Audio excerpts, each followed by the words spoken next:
Hello everyone, welcome to the another video of Knowledge Hub. Today we will get to know about Homi Bhabha, जिनका पूरा नाम था होमी जहांगीर भाभा. पहले इनके बारे में ऊपर से जान लेते हैं.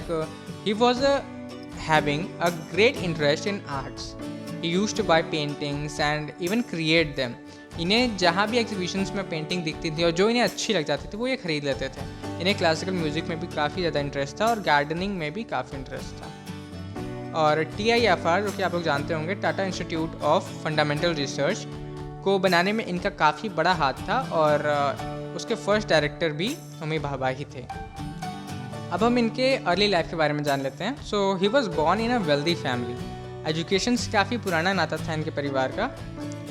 ही was born on 30 October 1909. His family tradition was, देश को जितनी सेवा दे सकते हो दे दो. His father was an Oxford alumni. Beginning से ही काफ़ी ज़्यादा तेज़ थे ये पढ़ाई में. His family wanted him to become an engineer, but he wanted to become a physicist as he was having an interest in physics, and later he became a physicist. He studied in Elphinstone College, जो कि मुंबई का काफ़ी नामी college रहा है. Then moved to Royal Institute of Science. Then when he was 18, he moved to England and took admission in Cambridge University and completely devoted to science. But plan ये नहीं था. प्लान था कि वहाँ जाएंगे, इंजीनियरिंग करेंगे और वापस इंडिया आ जाएंगे और यहाँ पे टाटा ग्रुप्स के साथ मिलके कुछ काम करेंगे. So he pursued nuclear physics and then he got doctorate degree in 1934. He published some great papers all like absorption of cosmic radiation and electron-positron scattering, which later named as Bhabha scattering. He came back to India in 1939 as he wanted to come back to India from a long time. ये बहुत पहले से चाहते थे India ना, but इन्हें बहाना नहीं मिल रहा था.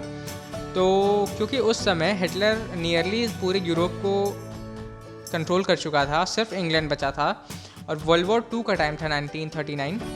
तो इन्हें मौका सही लगा कि इस समय हम निकल लेते हैं यहाँ से और इंडिया जाते हैं, क्योंकि इंग्लैंड के ऊपर भी काफ़ी खतरा मंडरा रहा था.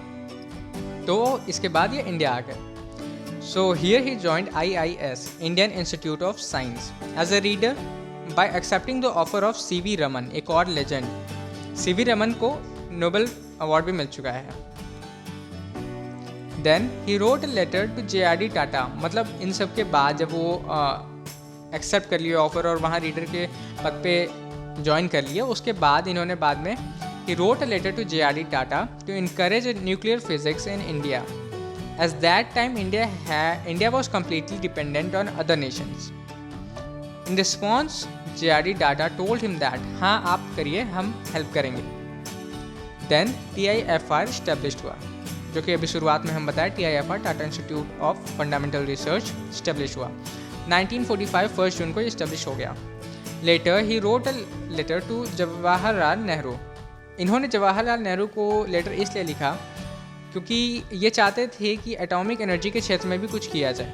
ये चाहते थे एक ऐसा ऑर्गेनाइजेशन बनाया जाए जिसमें बहुत कम से कम लोग हों और मैक्सिमम 3 लोग ही हों, और जो कि डायरेक्टली आंसरेबल हो to PM, prime minister of India. And this was called the atomic energy commission and this was formed in 1948. Now इस समय this commission is known as DAE, Department of Atomic Energy.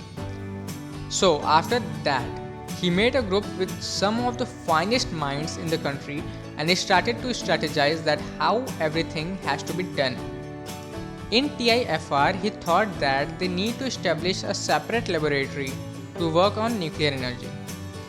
In Trombay, जो कि बॉम्बे में है, मुंबई के पास है, they started making the laboratory and finally in 1955 Apsara, जो कि इसका नाम है, established. This was Asia's, सिर्फ इंडिया का नहीं, ये this was Asia's first nuclear reactor. Later Cyrus was established in collaboration with Canada. Cyrus और अप्सरा पूरी तरह से फंक्शनल हो गए थे, but later they wanted to make a nuclear reactor जिसे 100% इंडियन कहा जा सके. तब जलीना का काम शुरू हुआ. Bhabha was also a nuclear diplomat from India and attended IAEA conferences. IAEA इसका फुल फॉर्म है international atomic energy agency. So Bhabha started 3-stage nuclear power program of India.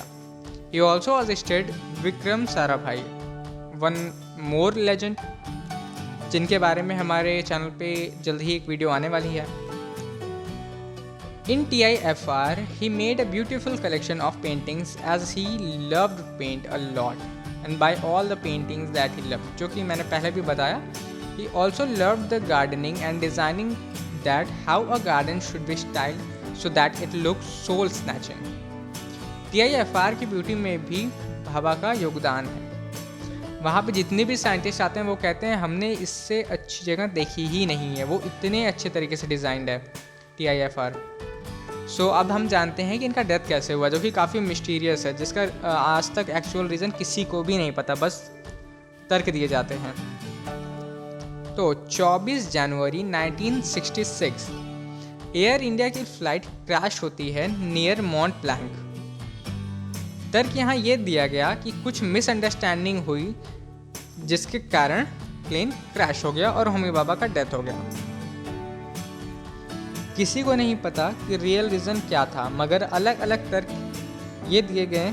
जैसे दूसरा तर्क ये है कि CIA ने कार्गो में बॉम्ब रख दिया था जिसके कारण प्लेन ब्लास्ट हो गया. और तीसरा तर्क ये दिया जाता है कि मिसाइल ने प्लेन को हिट किया.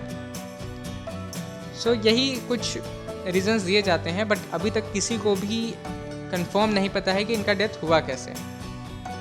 He was a visionary person, and अगर वो नहीं होते तो आज इंडिया न्यूक्लियर पावर नहीं होता. So we salute this legend for his contribution to India, जो कि एक काफ़ी बड़ा कंट्रीब्यूशन है हमारे लिए, हमारे देश के लिए, क्योंकि उस टाइम पे अमेरिका नहीं चाहती थी कि किसी और कंट्री के पास न्यूक्लियर पावर हो, और इनके वजह से इंडिया के पास न्यूक्लियर पावर है. और जल्दी ही इनके ऊपर एक मूवी भी लॉन्च होने वाली है होमी भाभा के ऊपर, तो उम्मीद करते हैं वो भी काफ़ी अच्छी हो और उनके लाइफ के बारे में काफ़ी अच्छी नॉलेज हमें वहाँ से भी मिले. So if you got any value from this video then please like, subscribe and share. Thank you.